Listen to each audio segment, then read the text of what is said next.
Hi, good day and welcome to another interesting and informative lesson on TTT as we continue to prepare you for this year's SEA. Today we are looking at English Language Arts, in particular Section 1. But before we go on, let me remind you to always visit our website learn.moe.gov.tt, where all these lessons are there for you to go through once more, and you can get other curricular needs as well. We continue to help students connect and continue learning via the Ministry of Education here in Trinidad and Tobago. So we're looking at Section 1 of the ELA paper, and we want to go through this and ensure that you understand exactly what we are doing and what you have to do as well. Are you excited? Remember, the section has 3 tasks for you to complete: spelling, punctuation and capitalization, and grammar. The 3 tasks total 30 marks. You want to get all of those marks. So let's go through each task and ensure that you clearly understand what you have to do. Section 1, or task 1, spelling. Remember, your instructions are important. They are what guide you into doing exactly what you need to do for your questions. So in the spelling, the instructions let you know that you have to circle the word that is spelled incorrectly in each line and write the correct word in the box provided. 2 simple instructions, right? Circle the word that's spelled incorrectly in the line and write the word that is the correctly spelled word in the box that is provided. So let's go straight to our passage. You read carefully and see if you can figure out what words are spelled incorrectly, all right? Read with me. My father bought me an excellent birthday gift of 3 brown and white puppies. I love them dearly, but they are quite a feisty bunch. Their friskiness can be irritating sometimes. They usually get mud on their furry coats and dislike bathing. They constantly get into mischief. What a handful. So let's read it one more time. My father bought me an excellent birthday gift of 3 brown and white puppies. I love them dearly, but they are quite a feisty bunch. Their friskiness can be irritating sometimes. They usually get mud on their furry coats and dislike bathing.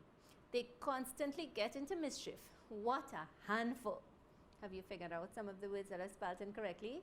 Let's go through each line and examine them carefully. Let's go to line 1. My father bought me an excellent birthday gift of. Remember, you have to sift out the ones that you know already and figure out which word in line 1 is spelled incorrectly. All right, we're looking at each word. Do you know the word that is spelled? And you would find the ones that are spelled incorrectly already. All right, my father bought me an excellent birthday gift. You know the words father, you know me, and birthday gift of. All those look correct to you. Which one is spelled? What about bought? Is that the correct form of the past tense? Yeah? Excellent is spelled wrong. Did you figure that one out? What's missing? Let's say the word excellent. So a letter is missing. Yes, excellent. And it's missing between the X and the E. Is it a S or a C? My father bought me an excellent birthday gift. Right? You know the word bought is correct already. We know what's the rule. Excellent. Say the word. Frequently misspelled word it is. When C is followed by the vowels E, I, or Y, the C makes a soft sound. So what was missing was a C. So it's E-X-C-E-L-L-E-N-T. And when you say the word too, you know what letter is missing and you can figure out what's missing as well. So you can say it in your mind when you're doing the paper. All right? Excellent. E-X-C-E-L-L-E-N-T. You figured it out? Excellent, right? Here are some strategies to remember, right? Syllabication. Syllabicate the word. Visualize the word. And look for the parts of the word that you know. So remember, when C is followed by the vowels E, I, or Y, the C makes a soft sound. Let's look at this word. Mercy. It's followed by Y. So you have M-E-R-C-Y. Soft C again. Fascinate. F-A-S-C-I-N-A-T-E. Let's look at this one. Ascend. A-S-C-E-N-D. So we circle the word excellent and we write the correct spelling. Excel, E-X-C-E-L-L-E-N-T, and figure out a way to remember how to spell the word as right? Excel-ent. And you have it there. All right? So you have to figure out ways and means of learning for your own self that would make you remember it quickly, all right, and correctly.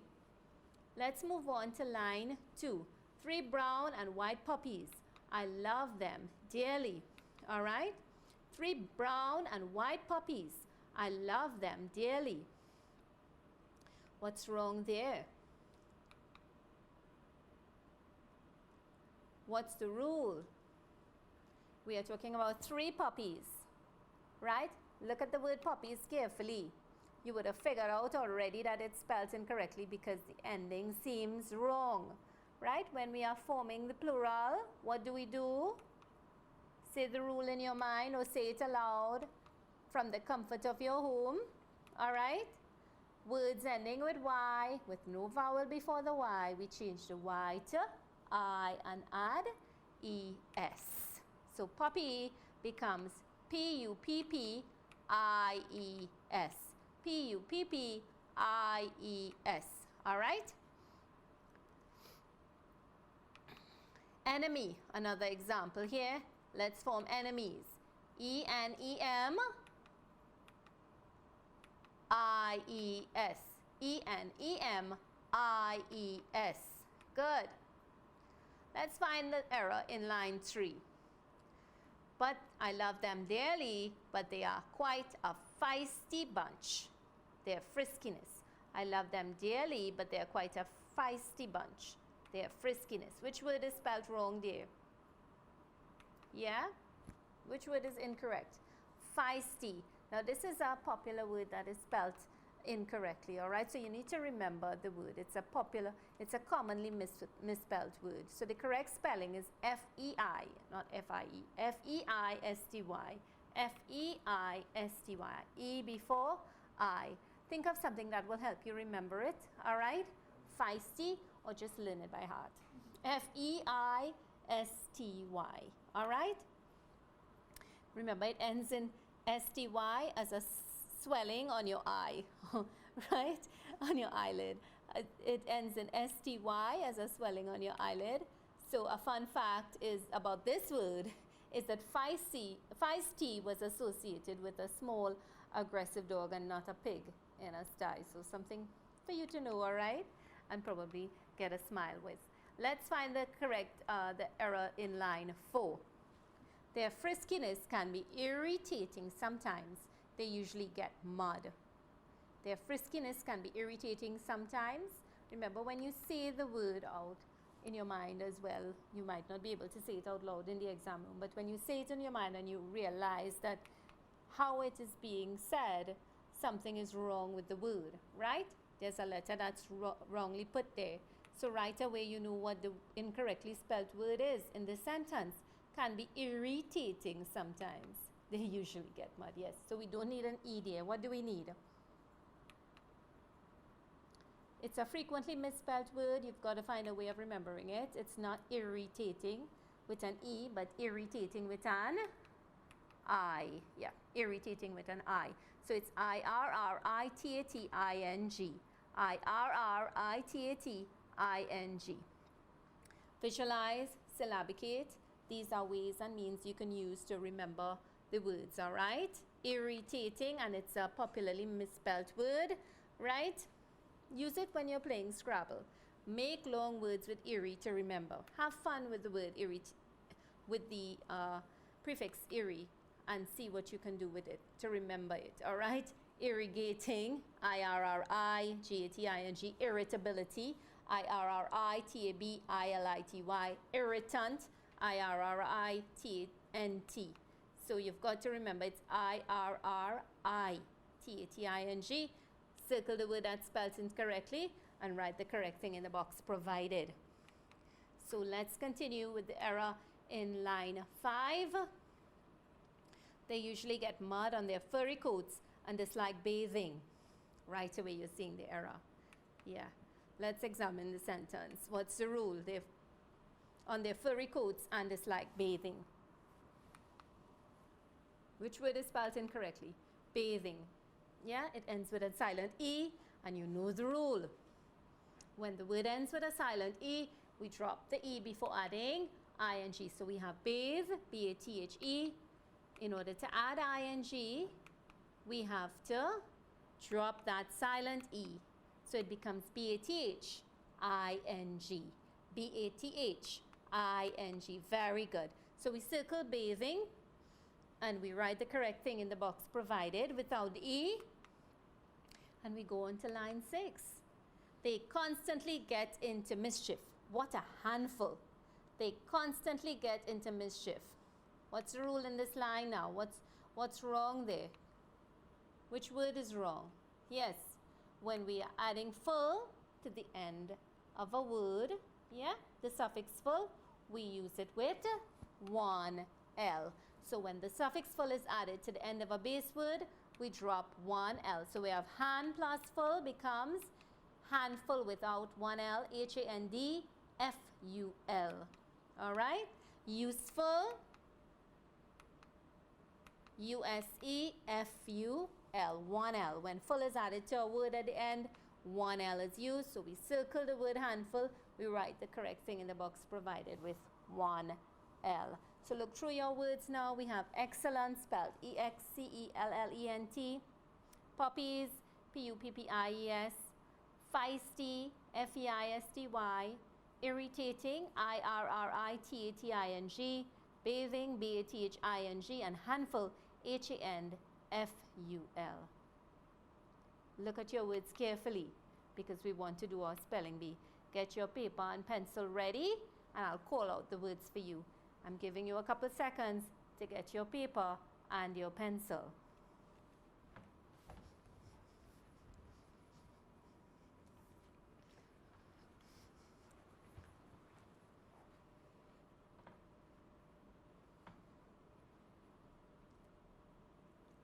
So let's begin. First word, excellent. Excellent.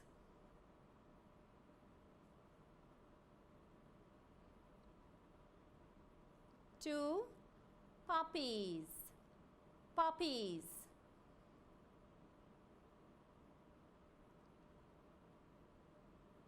Three, feisty.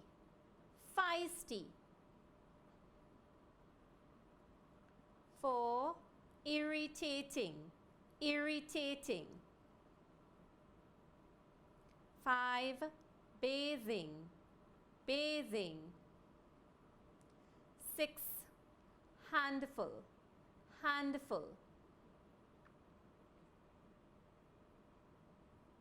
I'll read them over again. Pay attention to what you have written. 1, excellent. 2, puppies. 3, feisty. 4, irritating. 5, bathing. 6, handful. How many you think you got right? Let's see. Sure you did well. Excellent. E-X-C-E-L-L-E-N-T. Remember, C is followed by vowels E-I-O-Y. The C makes a soft sound, so you have to remember the rule and remember how to spell the word. You can figure out a way to remember it too, looking at the word and breaking it up. All right? Puppies, P-U-P-P-I-E-S. Words which end with Y have no vowel before the Y. We change the Y to I before adding E-S. Feisty, F-E-I-S-T-Y, a commonly misspelled word. Make associations with it. Use syllabications to remember. Remember, it's F-E-I-S-T-Y. Let's go to irritating, I-R-R-I-T-A-T-I-N-G. Remember this word, it's a popularly misspelled word. All right. Bathing, B-A-T-H-I-N-G. It uses the rule when ending with silent E. We drop the E before adding ing, and handful. Remember, when we add the suffix full to the base word, we drop one L. So check your words now. How many did you get right? All? I'm sure you did. Congratulations, all right? And as we go through each one, remember you would have circled each word that was spelled incorrectly, and you wrote the correct thing in the box provided. All right, remember to do that. Circle the words in each line correctly that is spelled incorrectly, and write the correct thing in the box provided. Congratulations to those of you who got all correct. All right, thanks for paying such good attention to our spelling exercise. And when we come back, we'll be looking at punctuation and capitalization. So stay tuned.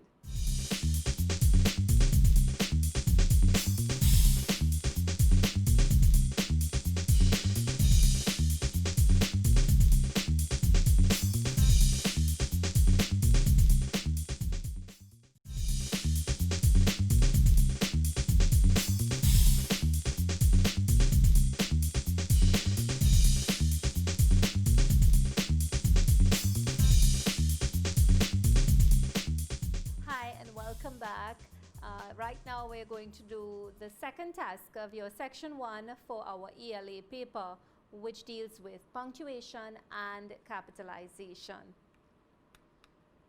Remember, the punctuation marks that are tested for SCA are your end marks, which include your full stop, your exclamation mark and your question mark, your pause marks, which include your comma and your colon, and of course your other marks, which include your apostrophe S to show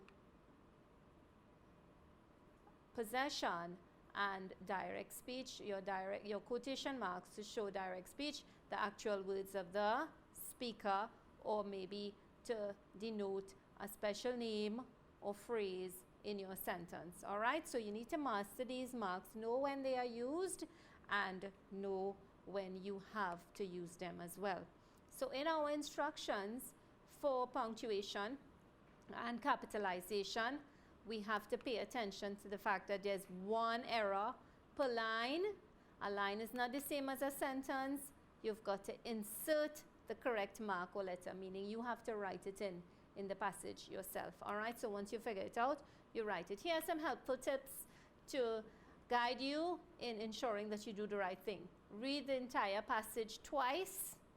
Check for overall punctuation, and although there's one error per line, you'll need to read each sentence. You may find it helpful also to read the sentence before or after the line you're examining, so that you can figure out exactly what's wrong in the sentence or the line, right?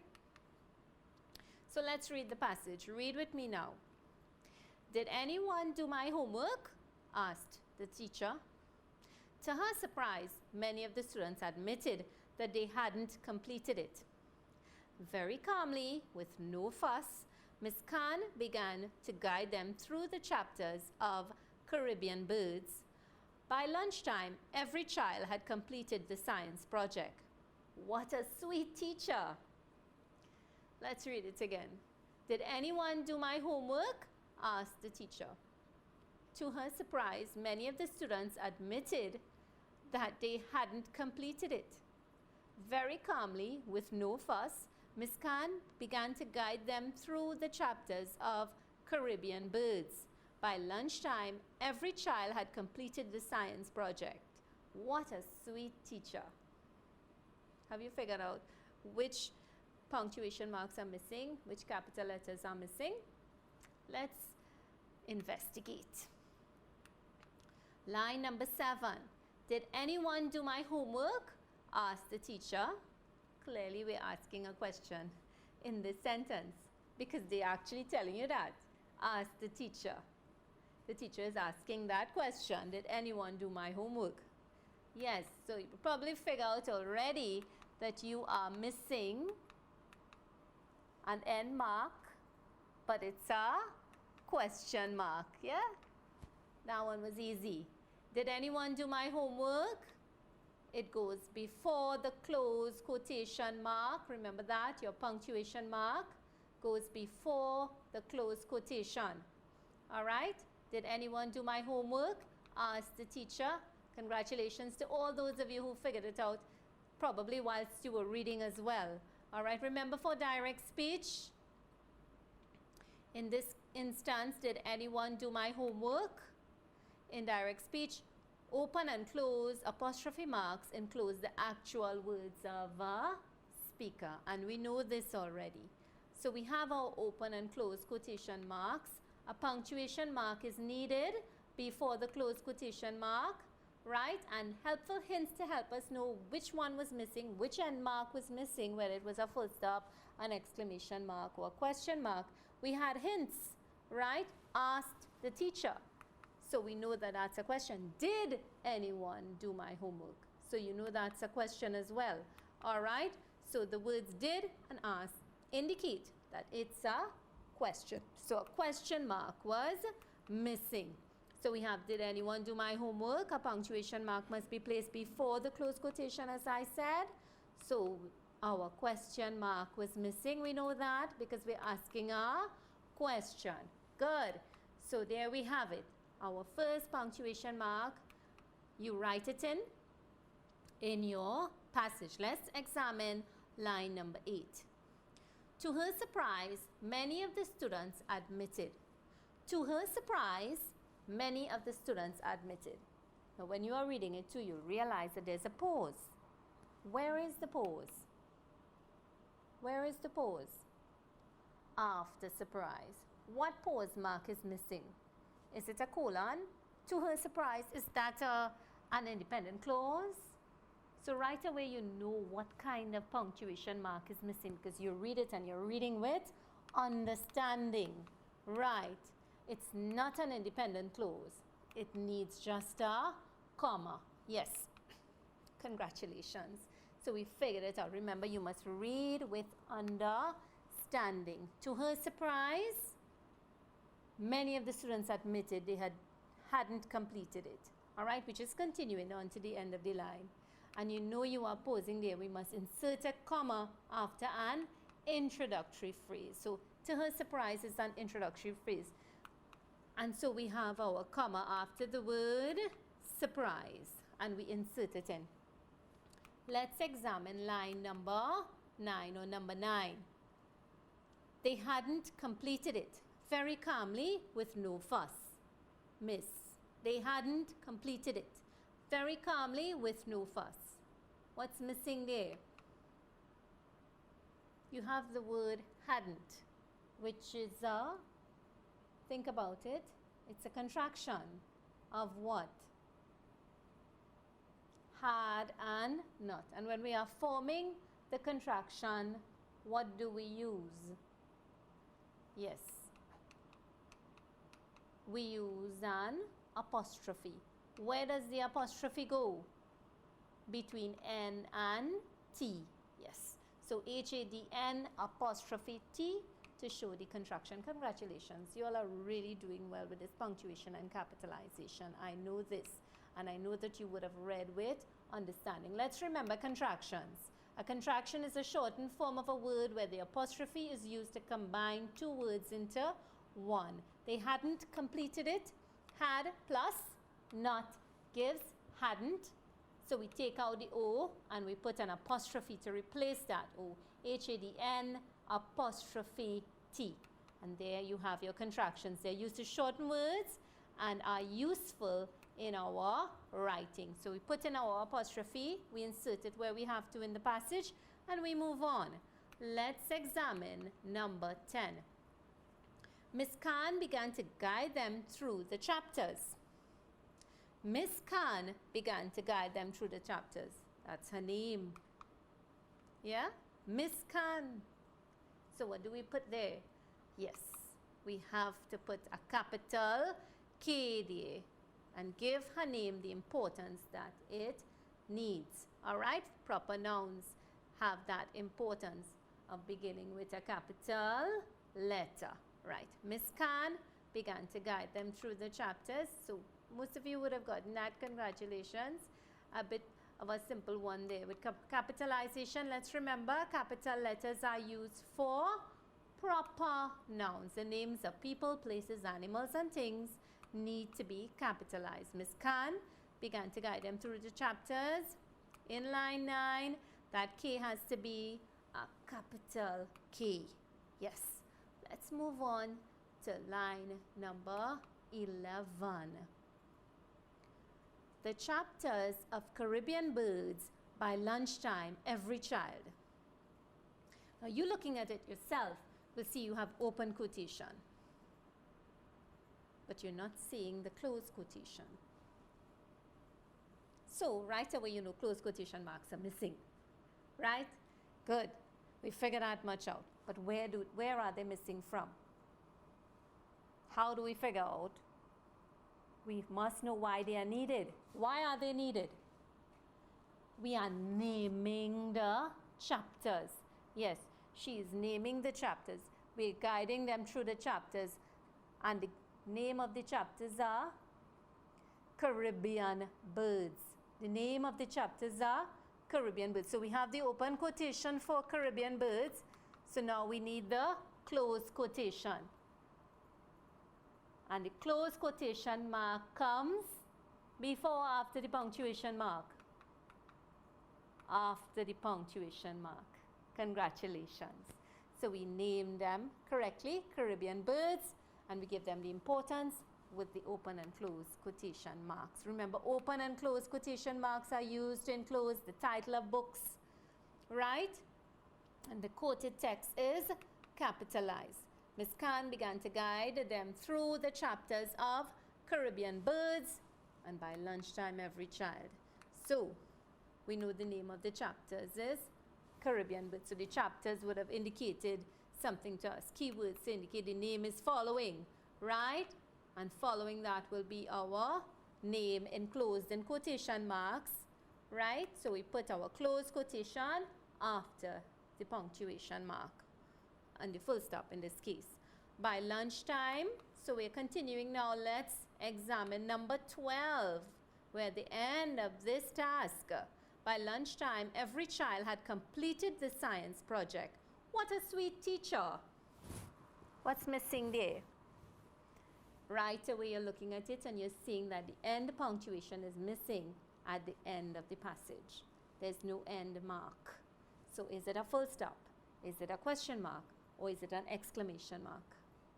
You need to read it and see what's being said, right? Read what is being said. What a sweet teacher, right? By lunchtime, every child had completed the science project. What a sweet teacher. Is it asking a question? No, right? It's not asking a question. Remember, an exclamation mark is used after an interjection. Strong feelings, high volume, to show emphasis, to show appreciation, and at the end of a sentence it's used here, all right? What a sweet teacher, right? So we are emphasizing that she is a sweet teacher, right? And we're using emphasis. We are showing appreciation. So we need an exclamation mark. Very well done, right? What a sweet teacher. An exclamation mark is sometimes needed according to the speaker's tone, right? And when you read it in your mind, you will know what tone the person is using. What a sweet teacher signals an appreciative tone, right? How it's being said. So we must use an exclamation mark. So did anyone do my homework? Question mark was missing. Asked the teacher. To her surprise, comma, many of the students admitted that they hadn't, apostrophe T, completed it. Very calmly, with no fuss, Miss Khan, capital K, began to guide them through the chapters of Caribbean birds, close quotation there for Caribbean birds. By lunchtime, every child had completed the science project. What a sweet teacher! Exclamation mark. And so we've completed task 2 for punctuation and capitalization. I thank you for your patience and I thank you for your good job at working at it with me as well. All right, and when we come back, we will complete task 3 and get all of our 30 marks. So stay tuned.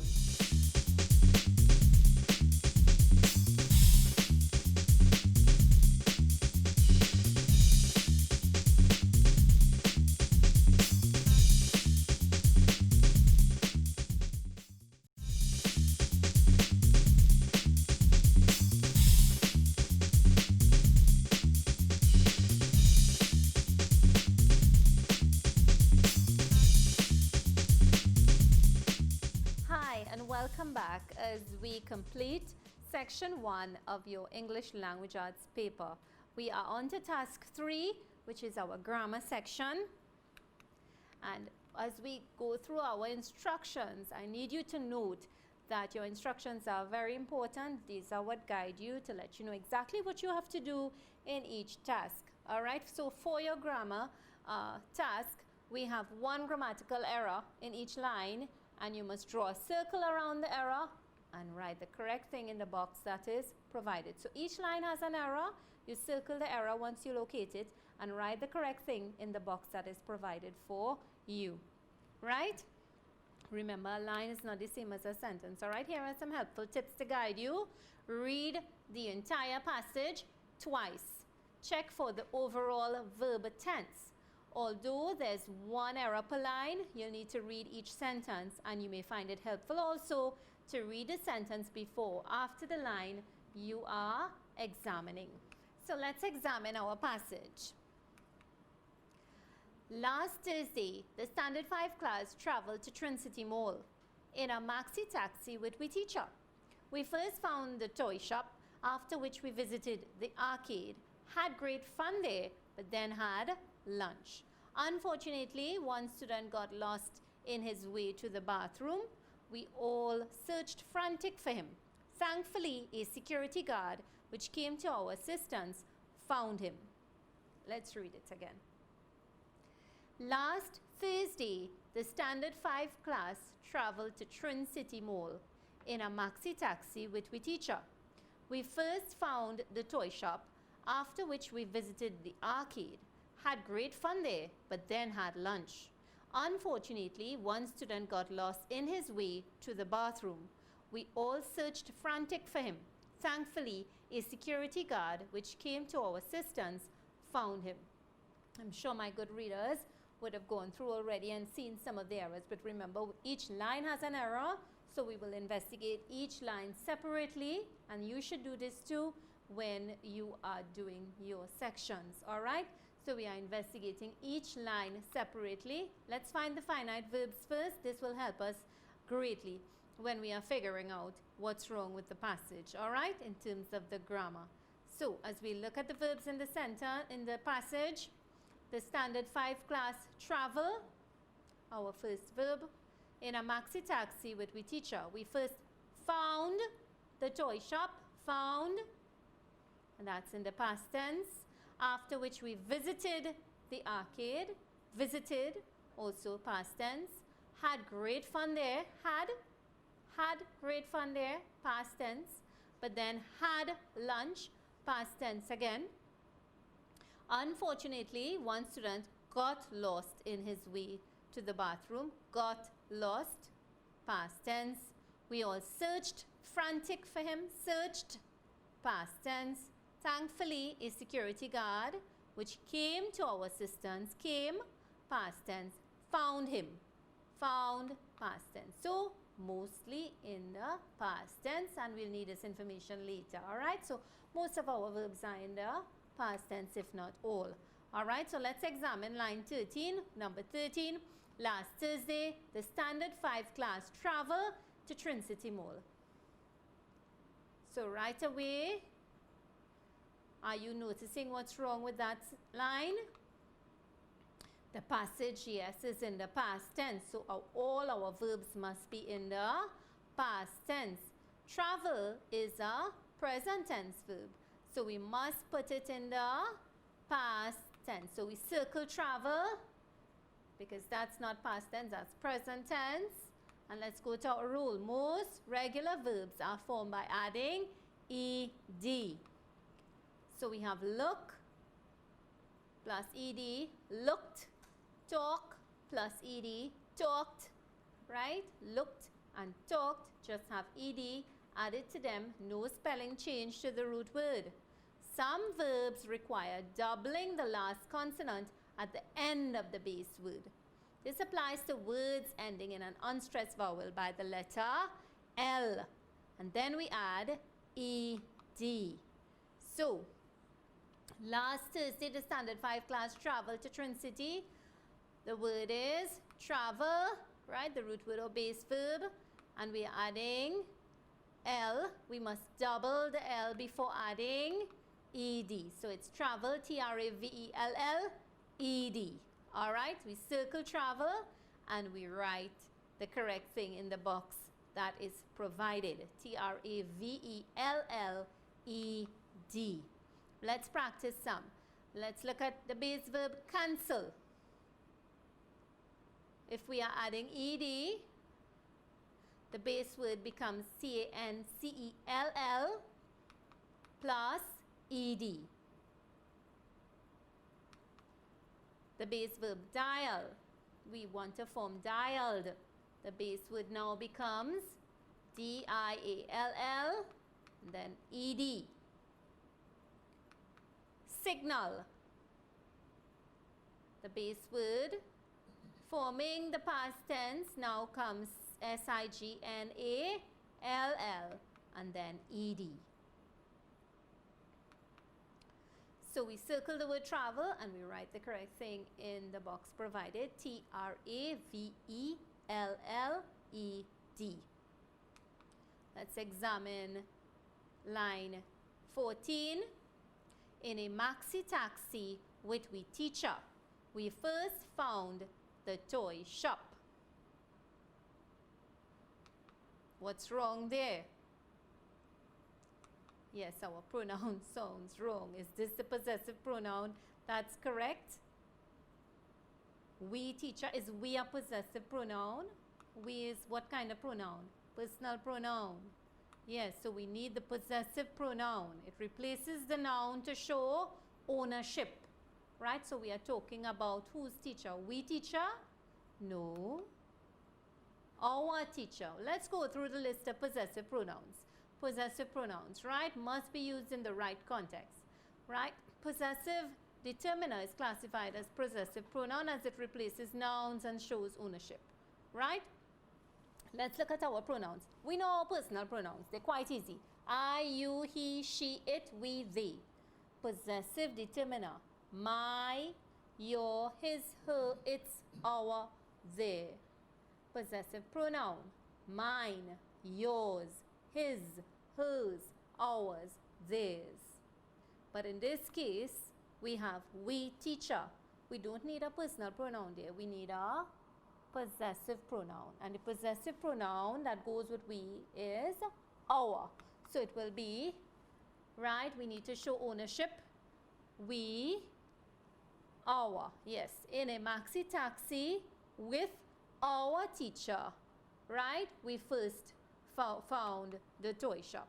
So we are going with the possessive determiner, our. All right?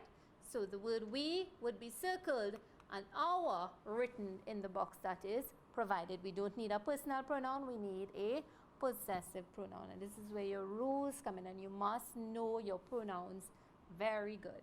Know your personal pronouns, know your possessive pronouns, know your relative pronouns. We first found the toy shop as we continue examining line 15, after which we visited the arcade, had great fun there, but then had lunch. After which we visited the arcade, had great fun there, but then had lunch.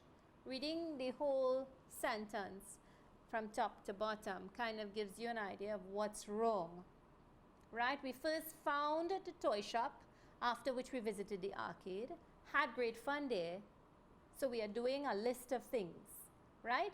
We found the toy shop, we visited the arcade, had great fun. We are continuing, we are adding on. So do we need that conjunction? But no, we are adding on. What conjunction do we need when we are adding on? Yes, but is used to contrast information, and we said this before, all right? We use and to add information, right? So the sentence adds information of the events that's taking place, therefore the conjunction but is incorrect, and you would have seen that your own self, all right? So but would be circled, and is the one that we have to replace it with. So we circle but and we write and. Let's examine number 16. Had great fun there and then had lunch. Unfortunately, one student got lost in his way to the bathroom. Would we use that? How would we say that something is wrong? Have you figured out what's wrong? Unfortunately, one student got lost in his way to the bathroom. We have wrong use of a preposition. Yes, it's not in his way, but rather the preposition in does not show movement. On his way. On shows movement to a place, right? So we would say, unfortunately, one student got lost on his way to the bathroom. We circle in and write the correct preposition on. Let's examine number 17. On his way to the bathroom, we all searched frantic for him. Thankfully, a security guard. On his way to the bathroom, we all searched frantic for him. Something is wrong there. We are describing how we searched for him, so we need to modify yes. So the verb has to have a word that is describing how we are searching for him. So we searched frantic. How did we search for him? Adverbs tell us how actions are performed, the manner in which we are searching for him, and give us more information about the verb. So it's telling us how we searched for him. We can't, they usually end in ly, yes. So most adverbs are formed by adding ly. So that word frantic has to be changed to,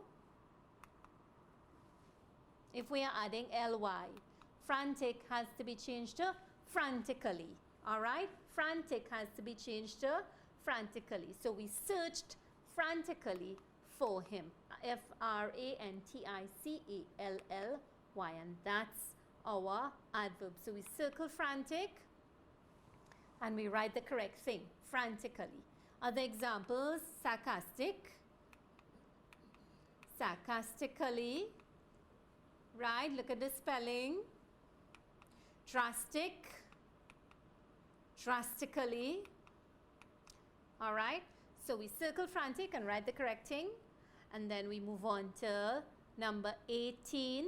Thankfully, a security guard which came to our assistance found him. Thankfully, a security guard which came to our assistance found him.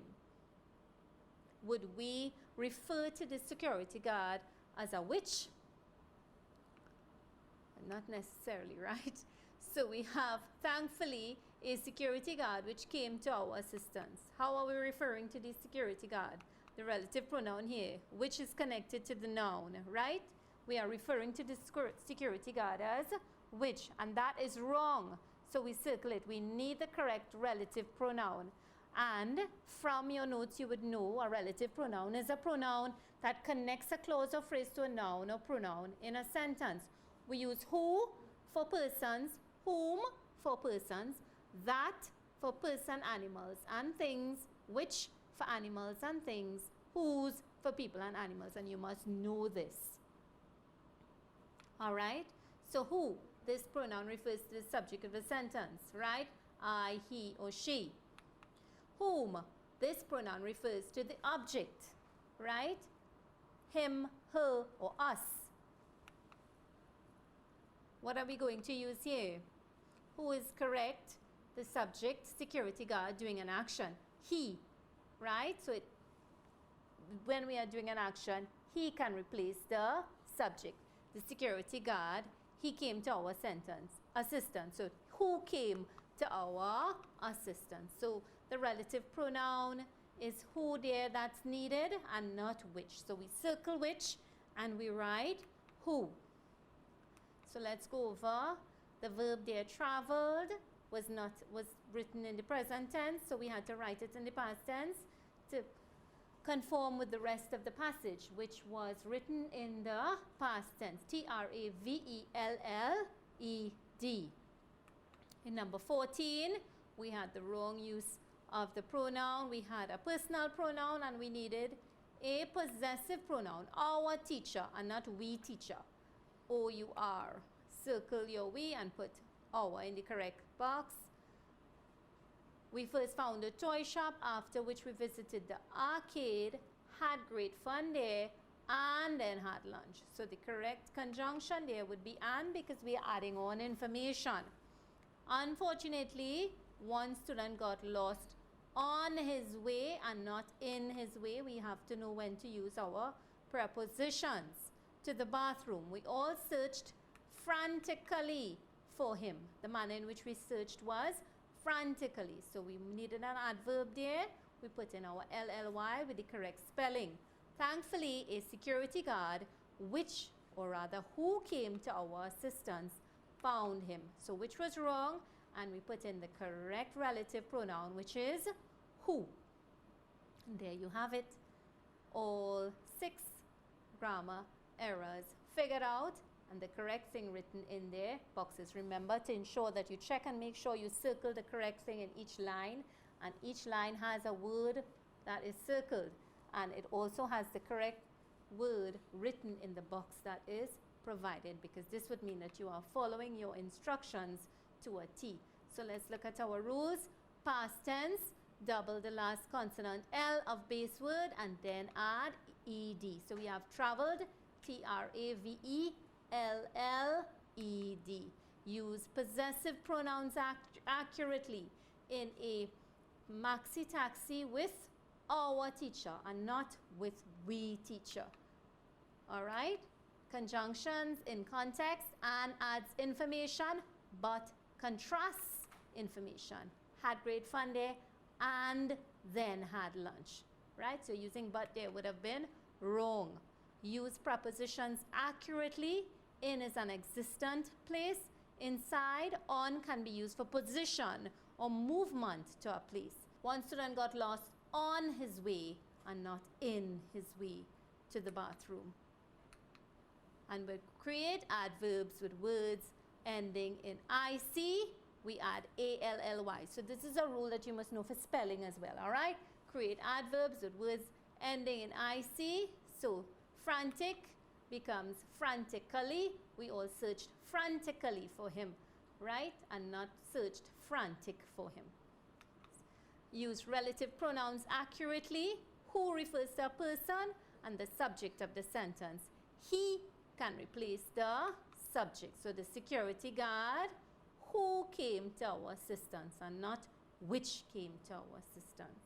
All right? So remember, reread your work carefully. Ensure to look for errors in every line.